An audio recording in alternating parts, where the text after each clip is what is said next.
ഐസ്ക്രീമും ചിപ്പും കൊണ്ട് അച്ഛൻ വന്നപ്പോൾ അവനോട്ടം കരുതിയത് ഐസ്ക്രീമാണെന്ന് സന്തോഷത്തോടെ ഓടിച്ചെന്ന് തുറന്നു നോക്കിയപ്പോ ചക്ക. വിഷമൊന്നും തോന്നിയില്ല, കാരണം ആൾക്ക് ഭയങ്കര ഇഷ്ടപ്പെട്ട സാധനമാണ് ചക്ക. പക്ഷെ അച്ഛൻ അങ്ങനെ ചക്ക മേടിക്കൂല, കാരണം അച്ഛൻ ഗ്യാസ് കയറും, വയറ് കംപ്ലൈന്റ് ആവും എന്നൊക്കെ വിചാരിച്ചിട്ട് അച്ഛൻ അത് മേടിക്കല് കുറവാണ്. അച്ഛൻ അത് ഇഷ്ടമില്ലാത്ത കാരണം കൊണ്ട് അങ്ങനെ ഞങ്ങൾക്ക് ചക്ക മേടിക്കലില്ല. അപ്പോ അവനോട്ടന്റെ കൊതി ഉണ്ടായിരുന്നു കൊണ്ട് അച്ഛൻ വന്നപ്പോ ഒരു ചക്കയായിട്ട് വന്നു. ഞങ്ങളുടെ ഈ വർഷത്തെ ആദ്യത്തെ ചക്ക ഇരുന്നത്. ഇവൻ പഴുക്കാൻ വേണ്ടിയിട്ട് നവനൂട്ടൻ കാത്തിരുന്നേ, മണം വന്നപ്പോ തന്നെ മുറിക്കമേ മുറിക്കമേ എന്ന് പറഞ്ഞ് ബഹളായി.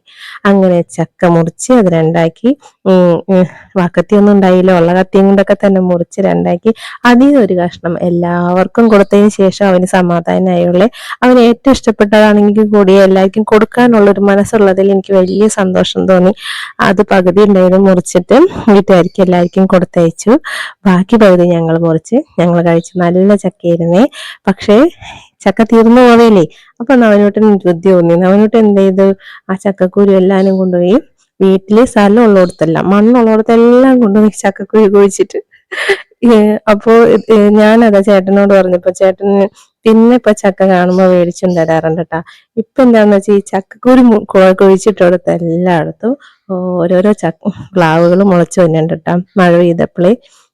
അപ്പൊ ചക്ക വന്നപ്പോ ഇവിടെ എല്ലാവർക്കും ചക്ക കഴിക്കുന്നവർക്കൊക്കെ പച്ചനെ കഴിക്കാനാണ് ഇഷ്ടം. ഇങ്ങനെ ഓരോരോ വിഭവങ്ങൾ നമുക്ക് ചക്കയും കൊണ്ട് ഉണ്ടാക്കാമെങ്കിലും ചക്ക ഉണ്ടാവണ്ടേ. ചക്ക കൊണ്ടുവന്ന് കഴിഞ്ഞാൽ അത് അപ്പൊ തുടങ്ങി തീറ്റ തുടങ്ങും. പിന്നെ ഇത് ഉണ്ടായാലല്ലേ നമുക്ക് ഇങ്ങനെ ഓരോന്ന് ഉണ്ടാക്കാൻ പറ്റുള്ളൂ.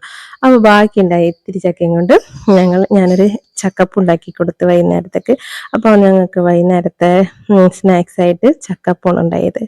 അങ്ങനെ ചപ്പക്കപ്പം ഉണ്ടാക്കി ചായയും കുത്തി കഴിഞ്ഞപ്പോൾ അടിപൊളി ഒരു സ്നാക്സ് ആയി.